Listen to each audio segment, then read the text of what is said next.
y el ex vicepresidente Joe Biden del Partido Demócrata. Nos acompaña un joven de origen hondureño que no les vaya a sorprender su hoja de vida. A su corta edad ha sido asesor del Congreso de los Estados Unidos y es un estudioso de la política estadounidense. Don Guadí Gaitán, cuéntenos Correcto. cómo está el panorama político de los Estados Unidos a escasos días de decidir quién estará al frente de la presidencia del país más poderoso de la tierra. Feliz noche, Guadí. Feliz noche, gracias por la oportunidad, es un placer estar aquí platicando con usted y a la misma vez poder compartir la información que tenemos aquí con su audiencia. Nuevamente, gracias por la oportunidad. Bueno, ¿cómo ha sido la actividad política en pandemia? Es una elección atípica para los Estados Unidos. Sumamos lo último, el positivo por COVID-19 del presidente Trump, que le evita comparecer a su segundo debate presidencial, que de eso estaríamos hablando ahorita. Sin embargo, se suspende y es un cambio total, es un giro completo que sufre la actividad política en los Estados Unidos. Al 100%, históricamente a este tiempo nosotros estuviéramos viendo un debate entre Donald Trump y Joe Biden. Estuvieran ellos después el siguiente día yendo a una reunión de campaña con miles de personas, estuvieran dándole manos a todos los individuos, besando a los bebés, como dicen aquí.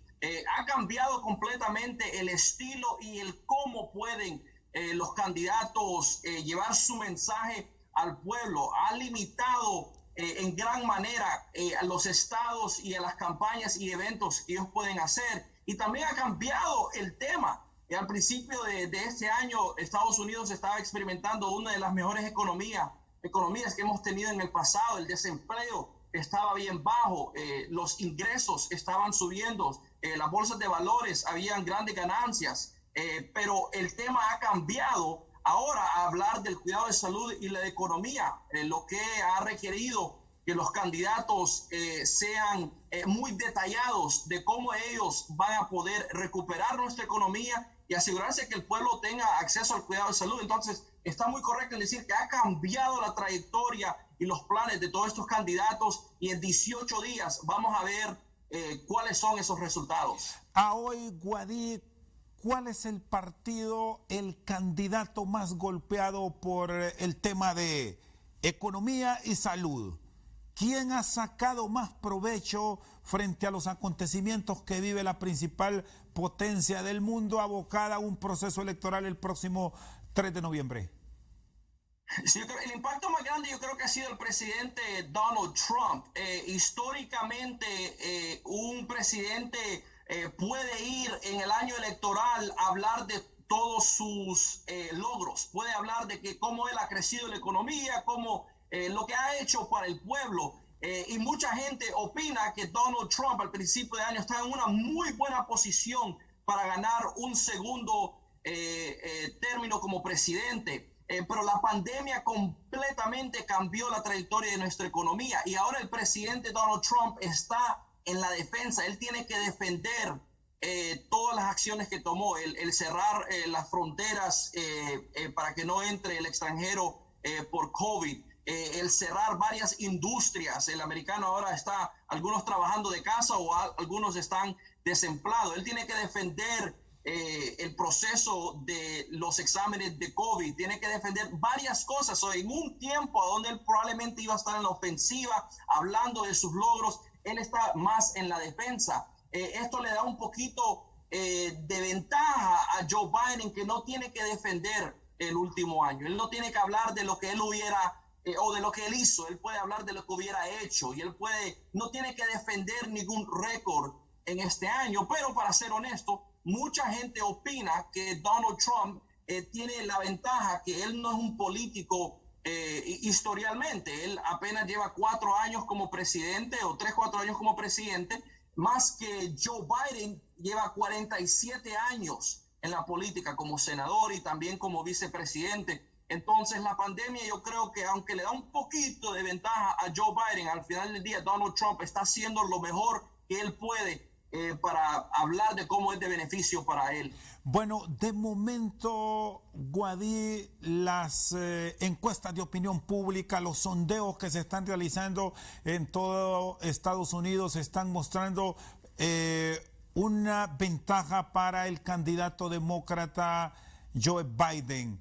¿Puede Donald Trump revertir en estos últimos 18 días esas tendencias y ganar favoritismo en su aspiración presidencial, sobre todo ahora que ya ha dado negativo del COVID-19 y se le ha visto en las últimas horas en actividad constante a través de redes sociales, en visitas, por ejemplo, la última de las últimas 24 horas en el estado de Pensilvania, que los estudiosos sitúan este lugar como uno de los puntos claves para decidir la elección de los Estados Unidos? Sí, va a ser muy interesante. Yo trato de, como alguien que estudia la política, siempre trato de dar el análisis más preciso, pero le voy a ser honesto, esta contienda ha sido muy difícil. En el 2016, la ex secretaria de Estado Hillary Clinton llevaba una ventaja en estados claves sobre Donald Trump. En la Florida, ella iba ganando más o menos por 4 puntos. La Florida todos sabemos que es un estado muy clave. En el estado de Pensilvania, Wisconsin y el de Ohio, nuevamente Hillary Clinton llevaba una ventaja en las encuestas. Hasta me acuerdo que ella empezó a hacer campaña en otros estados porque ya sentía ella que ganaba la Florida, Pensilvania, Wisconsin. Pero sabemos que todo cambió la noche de las elecciones a donde Donald Trump ganó. ¿Por qué? Porque al final del día mucha gente, aunque apoyan a Donald Trump, reconocen que él algunas veces puede ser alguien que no es tan diplomático. Él no habla como todos los políticos, tiene un tono bien fuerte y alguna gente tiene un poquito de temor de decir que lo apoyan cuando toman estas encuestas. Entonces el equipo de Biden ha reconocido que ellos no se están confiando con los estados que dicen que ellos van ganando. Ellos dicen que están trabajando hasta la final, que no están tomando un voto como garantizado, están peleando para poder ganar cada estado. Algo que hemos visto interesantemente es que históricamente el voto hispano es muy clave, el cual es este año, pero los demócratas antes del 2016 siempre mantenían una ventaja en los estados de Michigan, Pensilvania, Ohio. Son estados a donde viven un gran número de blancos. La mayoría son trabajadores de lo que nosotros llamamos aquí cuello azul, que trabajan como mecánicos, trabajan en construcción. Es blanco de media clase que usualmente apoyan a individuos como Joe Biden. Pero el mensaje de Donald Trump de darle consecuencias a China, de quitarle los trabajos que tiene México, que antes era en Estados Unidos, ha sido un mensaje que a ese grupo le gusta. Entonces, al final del día, no sabemos, no creo que nos podemos confiar al 100% de las encuestas. Sí, ¿cuáles son los puntos claves que deberá abordar para recortar estas ventajas el presidente Trump frente a Biden en estos últimos días de campaña? ¿Hacia dónde perciben va a orientar la actividad política? ¿Qué papel puntual pueden jugar las minorías en estados como, bueno, ya me mencionaba la Florida, en Nueva York, donde vive mucho latino, enfocándonos en ese voto de americanos que son de origen hispano, y así podemos ir encontrando muchos otros como Arizona, Texas, etcétera? Sí, en el lado demócrata, el vicepresidente Joe Biden se está enfocando en Nevada, Arizona y Nuevo México. Todos son estados en el oeste y son estados donde la mayoría de los hispanos son de origen mexicanos, lo que significa que el tema de migración es muy clave para esta población. El presidente Joe Biden o el vicepresidente Joe Biden ha hablado de su postura de crear más oportunidades para visas, para asegurarse los soñadores, los cuales son niños indocumentados que han crecido en Estados Unidos, tengan una vía a ser ciudadanos. Entonces el tema migratorio ha sido muy clave para Joe Biden en esos estados. En el otro lado de la moneda, el presidente Donald Trump se ha enfocado en la Florida. La Florida es un estado tan clave, tiene más o menos 24 millones de personas, recorre un gran número de territorio. El presidente se ha enfocado en el cubano americano en la área del sur de la Florida, en Miami. También se ha enfocado en el voto del venezolano. Ambos de estos grupos y también el nicaragüense son grupos que han huido lugares a donde hay, por ejemplo, en Venezuela, socialismo, o en Cuba el comunismo. Entonces, el enfoque del presidente ha sido hablar de esos temas, hablar de cómo los mensajes de Joe Biden y del senador Bernie Sanders nos llevan hacia el socialismo. Pero después también el presidente Trump se ha enfocado en el puertorriqueño, en la área de Orlando. Si se acuerdan, hace unos años hubo el huracán María que pegó en el Caribe y hablamos de más o menos 3 millones de puertorriqueños salieron de la isla y ahora están en el estado de la Florida. El puertorriqueño es ciudadano americano y automáticamente tiene el derecho de votar cuando vive en la Florida. Entonces, ha hablado de un tema económico, porque muchos de esos puertorriqueños dejaron sus casas, dejaron sus negocios, dejaron todo en la isla de Puerto Rico y ahora están buscando la oportunidad económica. Así es como los diferentes presidentes o candidatos se han enfocado en el alcance a la comunidad hispana. Muy bien, está con nosotros esta noche al banquillo directamente desde los Estados Unidos el analista político de la actividad presidencial en los Estados Unidos, Guadí Gaitán. Vamos a una pausa y ya regresamos.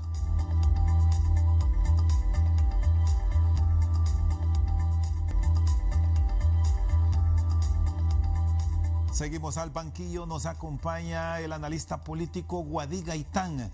¿Cómo ha analizado la comunidad latina y en general las minorías que ha existido poco debate en el tema latino? Se han enfocado tanto el presidente Trump como el vicepresidente Biden en temas de pandemia, economía y paremos de contar.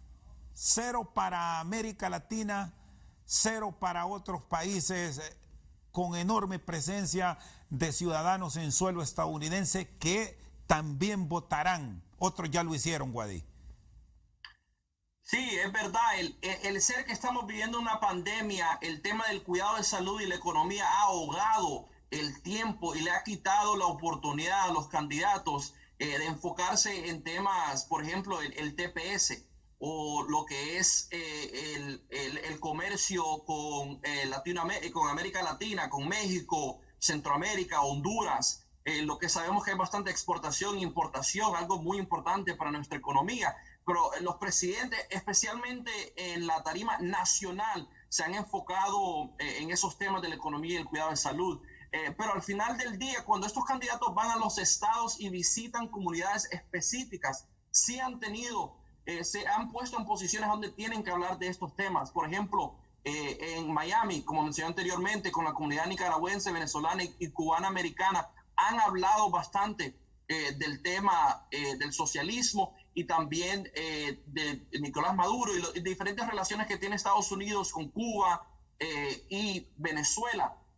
Interesantemente, yo creo que el vicepresidente Joe Biden también ha intentado hablar específicamente a los temas de Latinoamérica. En los últimos 2 años, Estados Unidos firmó un trato con Canadá y con México, el cual iba a crecer la exportación de México hacia Estados Unidos. Joe Biden se ha visto en una posición a donde él tiene que hablar de su plan. Sabemos que de la comunidad hispana, el gran número en este país son de origen mexicano, entonces para muchos mexicanos le importa saber cuál es la postura de estos candidatos. El presidente Trump ha hablado de asegurarse que traigamos algunos trabajos para Estados Unidos de México, pero a la misma vez que crezcamos la exportación y la importación de México a Estados Unidos.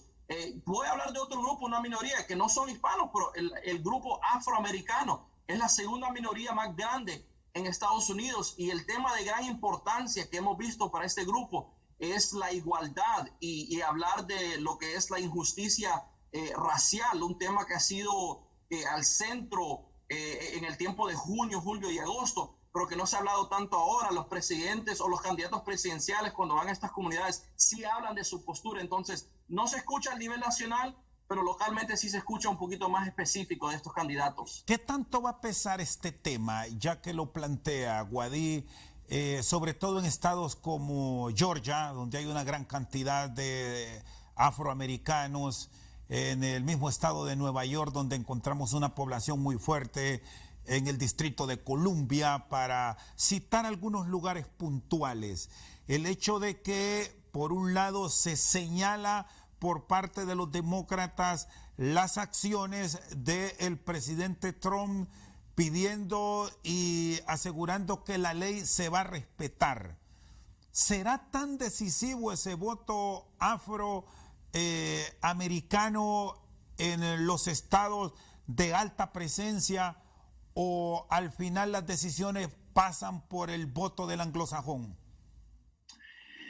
Bueno, el voto blanco es el más clave en el sentido que son el número más grande. Pero aquí es el punto clave. El voto blanco es dividido entre demócratas y republicanos. Lo que significa es que la dirección en cual vota el afroamericano y la dirección que vota el hispano es el voto que tilda la dirección de la presidencia. Un dicho que tenemos aquí es que la vía hacia la presidencia va por la Florida y el voto de la Florida va por medio del hispano. Entonces, aunque el voto blanco votan en gran número y es la mayoría aquí en Estados Unidos, hay influencias del afroamericano y del hispano. Algo que es importante notar es que por primera vez en la historia de Estados Unidos tenemos una candidata a la presidencia que es, uno, mujer, y dos, que es afroamericana. Joe Biden escogió a la senadora Kamala Harris para que se postulara con él, y el cual es histórico. La clave del voto afroamericano no es tanto de que si lo va a ganar Joe Biden o Trump. El afroamericano a un nivel bien alto vota por los demócratas. La clave es si sale a votar en un nivel alto. Le voy a dar un ejemplo. En los años de George Bush, el porcentaje del afroamericano que salió a votar no fue muy grande. No votaron ni por George Bush, ni votaron en gran números para los candidatos demócratas. Eso todo cambió en los años del presidente Barack Obama. El porcentaje de afroamericanos que se registró para votar y que salió a votar, el nivel que creció fue de un cuarto de lo que se miraba históricamente, números que son muy altos. Lo mismo se vio en el 2008 que se vio en el 2012. La pregunta es, ¿va a salir ahora el afroamericano a votar por Joe Biden o se va a quedar en la casa porque no se siente entusiasmado para votar para el candidato Joe Biden? Un punto más, si puedo añadir, el tema de lo que es la injusticia racial es muy clave ahora.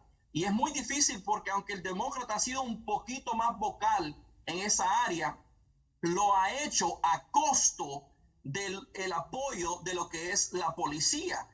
Muchos a la izquierda extremista están llamando para que completamente quiten el sistema de justicia y el sistema de los policías. Y eso es algo que los demócratas se han visto como al lado hacia la izquierda, el cual ha sido un poquito de ventaja para el presidente Trump, el cual se para firme a favor de la policía y afirme de lo que es la ley actual. Ahora, Wadí, ¿están tanto el presidente Trump como el vicepresidente en la administración Obama, Joe Biden, llevando al elector los planteamientos y las propuestas que ellos quieren escuchar y recibir de sus gobernantes para salir a votar y no encontrar altos niveles de abstencionismo que es común en América? Ya no solo nos quedamos en los latinos, en el propio Estados Unidos hay mucha resistencia a acudir a las urnas. Correcto. Desafortunadamente el porcentaje del americano, no importando su trasfondo, que no vota es muy alto. Y muchos temen que actualmente por la pandemia muchos individuos no se sientan motivados a salir. Algunos puede ser porque tienen miedo de salir por el COVID, o otros porque no tienen un candidato a quien opinan que van a votar. Por el otro lado de la moneda es el ser que la pandemia también está motivando a mucha gente, a aquellos que le tienen miedo y a aquellos que opinan que esta situación es tan grave que no se pueden quedar en casa. Muchos estados han cambiado el proceso y ahora permiten que los individuos se les mande por correo la boleta y ellos puedan votar en sus casas, mandarla por el correo. Pero a la misma vez eso ha creado un temor que aunque mucha gente vote de casa, no manden a tiempo su voto, o a la misma vez el correo, el sistema de correo postal no pueda manejar el volumen de gente votando. Se pueden perder, hay errores cuando uno lo llena. Entonces, ahorita hay mucho que se está discutiendo aquí en Estados Unidos. La Corte Suprema está en una posición a donde posiblemente tenga que decidir el día de las elecciones si extender quizás las horas de las urnas, lo cual lo hemos visto en el pasado, o si va a haber un reconteo, lo que vimos en los años de George Bush en la Florida. Yo soy de la opinión que la noche de las elecciones, el 3 de noviembre, no vamos a saber quién va a ganar. No vamos a saber si ganó Trump o si ganó Biden. Yo creo que se va a extender porque van a haber mucha gente que votó por correo y todavía no se le ha contado el voto. ¿Manejan estimados de cuántos serán los ciudadanos que por el temor que ya me exponía al coronavirus, porque hay contagio, hay una nueva ola en varias ciudades de los Estados Unidos, recurran a este mecanismo que le da al electorado la política estadounidense de votar por correo, de otros adelantar el voto? Revisábamos los datos recién hoy y hablan que ya aproximadamente 10 millones de estadounidenses ya votaron, ya ejercieron este derecho. Correcto, yo creo que aún antes de la pandemia muchos estados actualizaron su proceso. Por ejemplo, en Washington o aún en la Florida, uno ya puede votar por boleta ausente, por correo, empezando el 26 de octubre, el cual está a la vuelta de la esquina.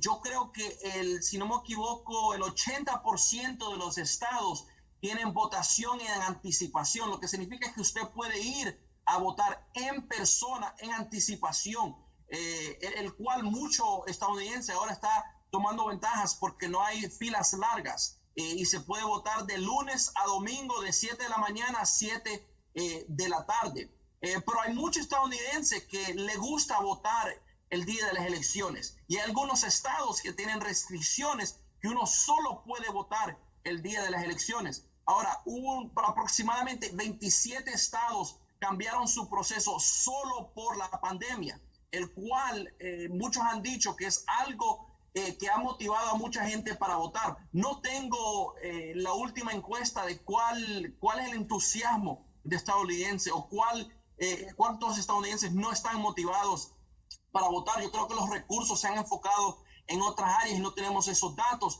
Va a ser muy interesante ver qué porcentaje de estadounidenses votó en anticipación, cuáles votaron por boleta y cuáles votaron el mero día. Nuevamente, yo soy de la opinión que el día de la elección no vamos a saber el ganador. Van a haber demasiada gente que votó el mismo día o que mandó una boleta y van a necesitar más tiempo para contar y ver los resultados.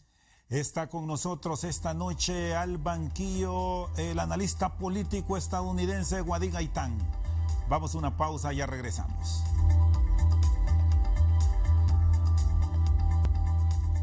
Seguimos al banquillo con nosotros Wadi Gaitán, analista político estadounidense. ¿A quién ha beneficiado más el hecho de no acudir a los debates después de el primer tanteo que tuvo el presidente Trump con Biden y el vicepresidente Pence con la aspirante a la vicepresidencia Kamala Harris? ¿Saca ventaja a quién? Muy difícil. Yo creo que la ventaja la saca Donald Trump. Mire, el primer debate fue muy inusual. Usualmente el presidente lleva una ventaja en el sentido que él como presidente todo el mundo sabe quién es. Como presidente tiene todos los recursos disponibles para poder hablarle al público y estos debates le sirven como una oportunidad al contrincante para hablar de su visión. Entonces, yo creo que la desventaja es para Biden. Biden necesita la tarima nacional para seguir hablando de su posición, para seguir hablando de cuál es su plan económico, su plan para el cuidado de salud. Entonces, el ser que no va a haber otro debate es desventaja para Joe Biden. También algo que vimos en el primer debate es que no le fue muy bien a Donald Trump. Mucha gente opina que él interrumpía mucho a Joe Biden y lo incomodó a mucha gente. Entonces, no tener un segundo debate, yo creo que la desventaja es para Joe Biden. El que haya padecido de COVID le genera alguna posibilidad de identidad con el elector estadounidense al presidente Trump en medio de esta pandemia. Yo creo que eso, honestamente no creo que eso le dio una ventaja o desventaja, en el sentido que yo creo que los individuos que estaban en contra del presidente miraron el ser que él contagió COVID como una oportunidad para señalarlo y decirle, viste, te equivocaste, no usaste tu máscara o no tomaste las precauciones necesarias. Pero para aquellos que ya apoyan al presidente, ahora lo están usando como algo para decir, él es un sobreviviente, es alguien fuerte, es un líder, él sobrevivió la pandemia. Para los votantes indecisos, yo creo que para algunos lo miran a él como alguien que fue irresponsable y otros lo miran como alguien que ahora entiende el proceso y puede tomar esa experiencia y usarla hacia el pueblo. Yo creo que esto no cambió mucho. El ser que el presidente tuvo COVID no va a cambiar la ola a favor o en contra del presidente. Es algo que sigue, electoral sigue como estaba antes, en mi opinión. ¿Y cómo observan ustedes los analistas el comportamiento que tiene el presidente de los Estados Unidos, que es un ciudadano que se muestra mucho en redes sociales, que responde directamente, que no se oculta, que sale y enfrenta, que incluso si revisamos sus últimos mensajes, incluso en pleno contagio, diciendo quieren que venga la China, quieren que lo domine otro ciudadano, pues esta es la elección que a ustedes les toca decidir. Y del otro lado vemos un vicepresidente Biden más mesurado, más tranquilo, pero que de igual manera cuando se le señala responde y lo hace de una forma hiriente. Correcto. Esta situación con el presidente Trump, para nosotros que estudiamos y que seguimos diariamente la política, nos ha puesto en una situación muy diferente.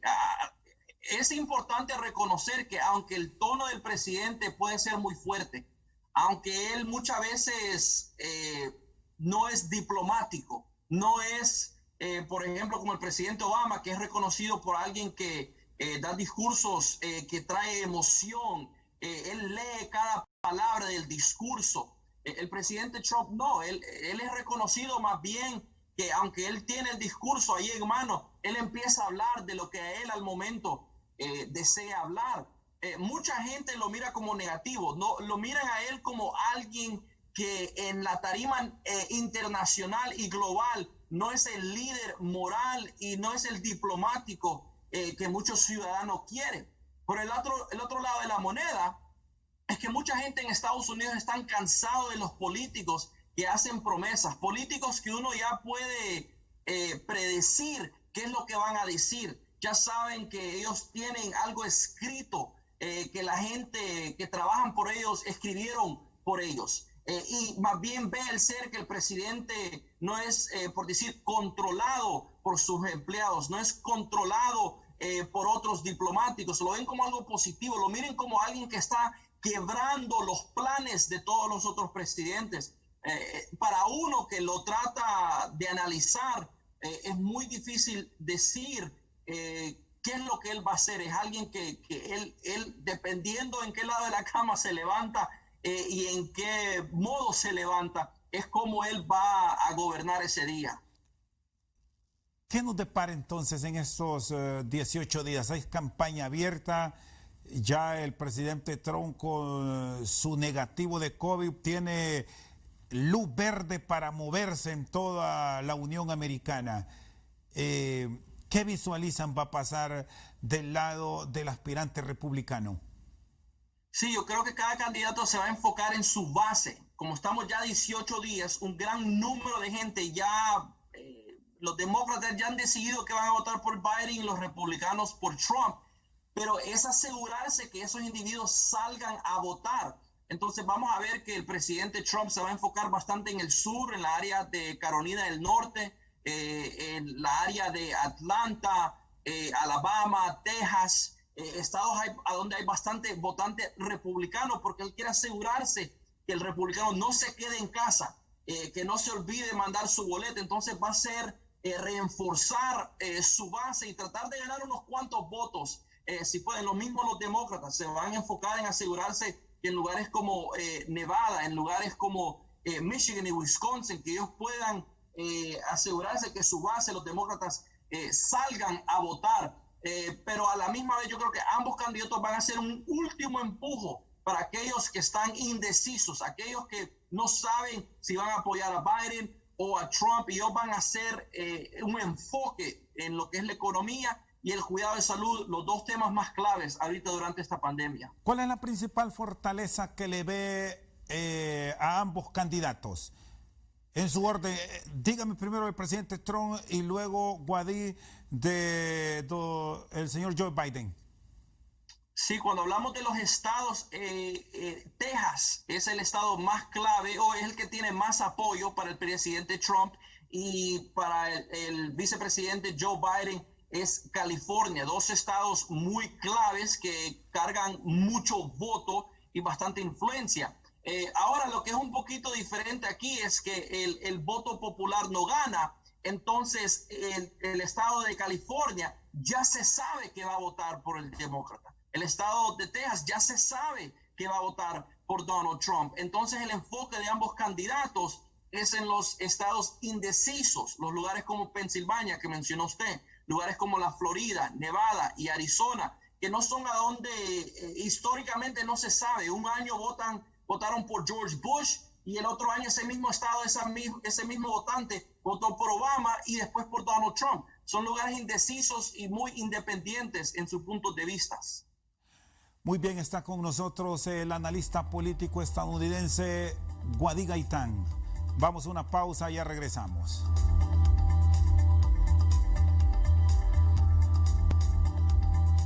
Seguimos al banquillo con el analista político Guadí Gaitán.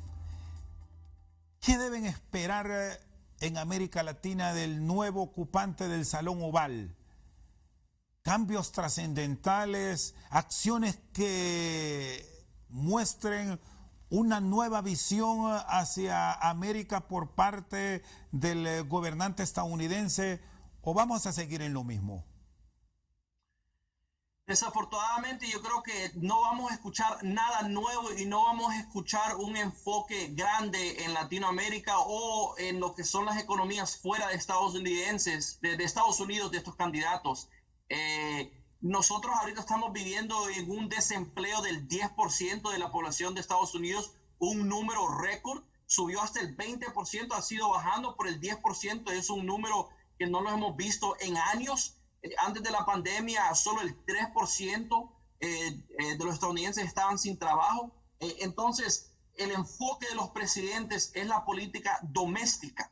El votante estadounidense, yo creo como todo ciudadano de cada país, el enfoque de ellos es su familia, es sus hijos, es la educación, es el poder tener acceso al cuidado de salud, es poder regresar a trabajar. Hay mucho negocio que ha abierto en Estados Unidos, pero no a su capacidad total. Lo que significa es que mucha gente todavía no está trabajando, mucha gente todavía tiene que pagar sus cuentas de casas, de carro. Entonces yo creo que la política exterior no es un enfoque grande.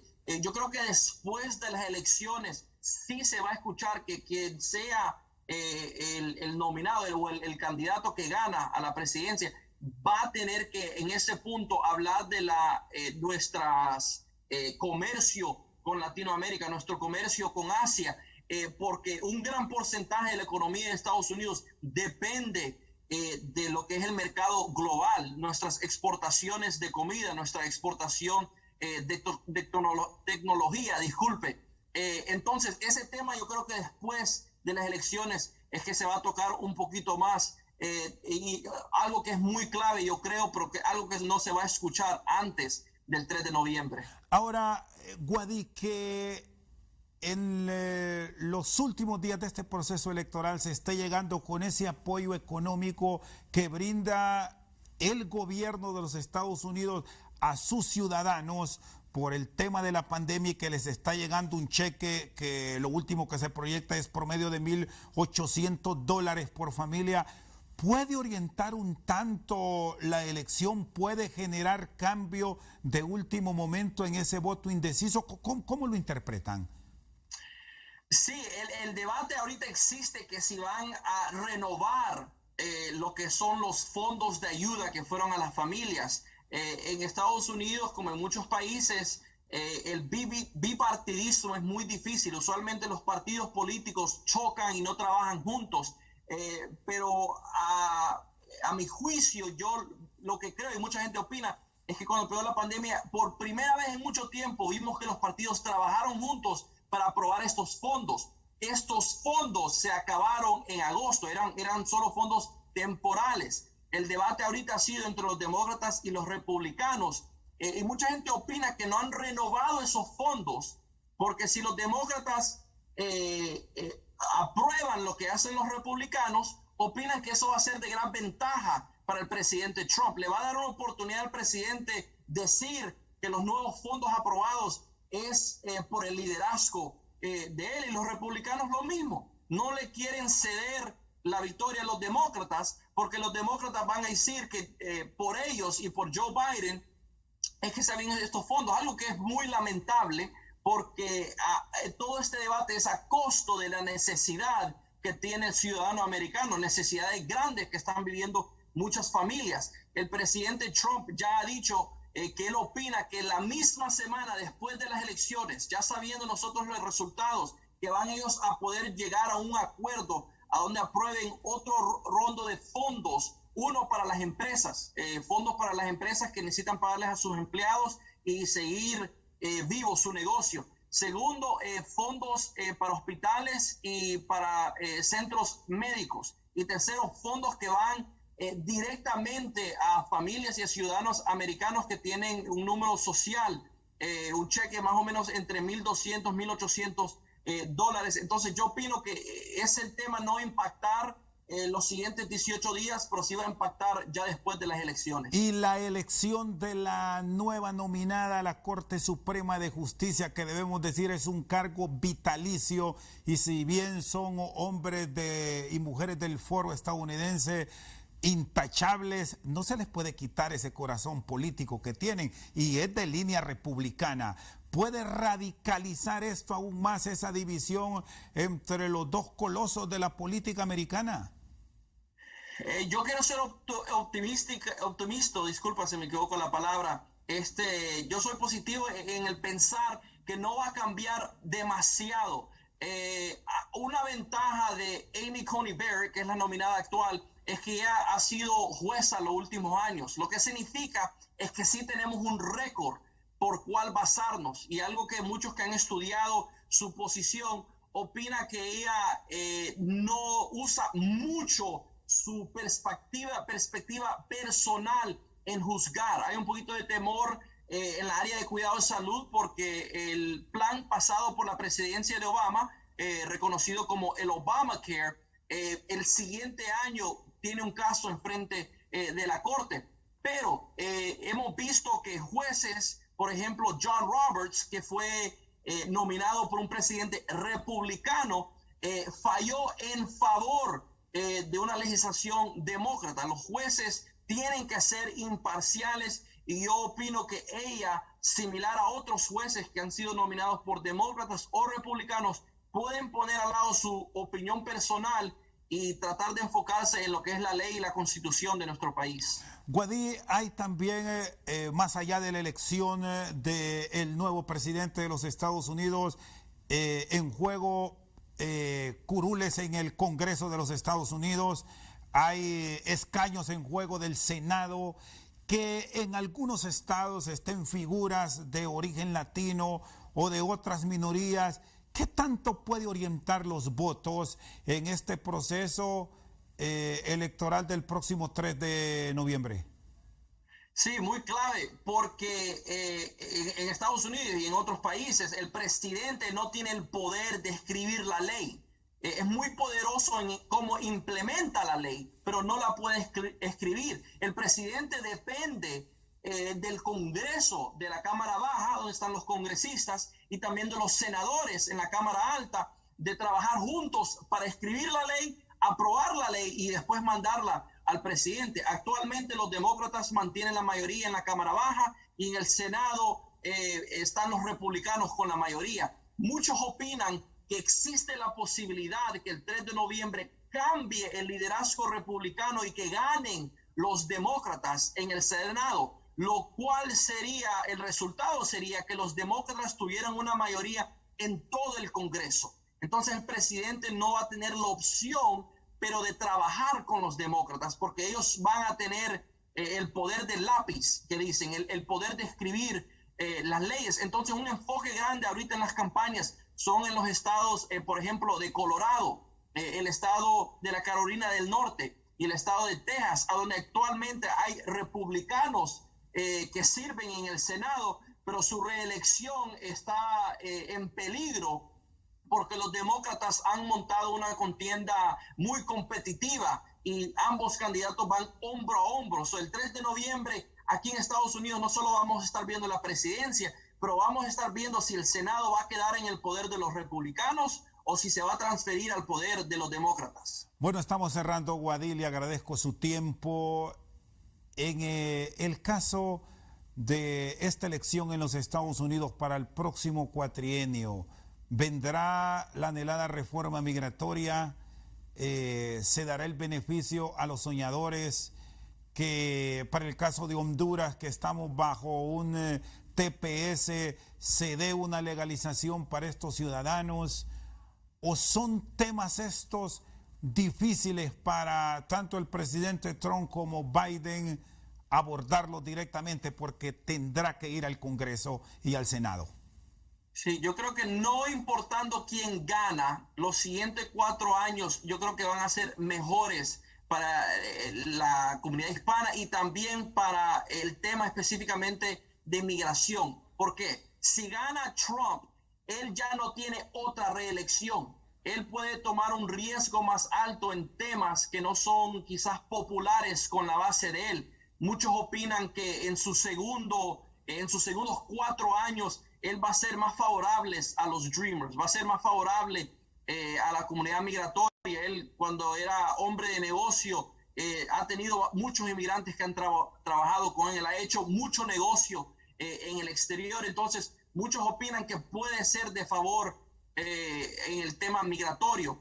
Si gana Joe Biden, yo opino que Joe Biden en los últimos años ha tenido un plan fuerte a favor de reformar el sistema migratorio. Ha favorecido mucho a los soñadores. Ha hablado de reformas al sistema de visa, el cual permitiera que más gente puedan entrar en una forma eficaz a nuestro país. Lo que sí opino es que en el 2021 probablemente no vamos a ver muchas de estas reformas. Va a seguir el cuidado de salud y la economía como el tema número 1 durante esta pandemia. En el 2022, 2023, yo creo que sí existe un poquito más la posibilidad de reformas en el tema migratorio, en el TPS, en lo que es el comercio con Latinoamérica. Guadil, le agradezco, muy gentil por habernos acompañado a casi medianoche, ya día jueves próximo, en la capital federal de los Estados Unidos. Un fuerte abrazo y el saludo a su familia aquí en Honduras, que tiene algunos parientes en Cantarranas, me decía. Sí, correcto. Mira, un gran placer estar aquí con ustedes hoy y un gran abrazo para usted y para toda la audiencia. Y sí, mis saludos a mis familias en Cantarranas, Tegucigalpa y en Choluteca. Aunque soy nacido en Estados Unidos, aquí tratando de representar a nuestra gran nación dentro de Estados Unidos. Un saludo a todos los hondureños allá. Fuerte abrazo, Guadí Gaitán, analista político estadounidense, con nosotros esta noche al banquillo. Por su sintonía, muchas gracias.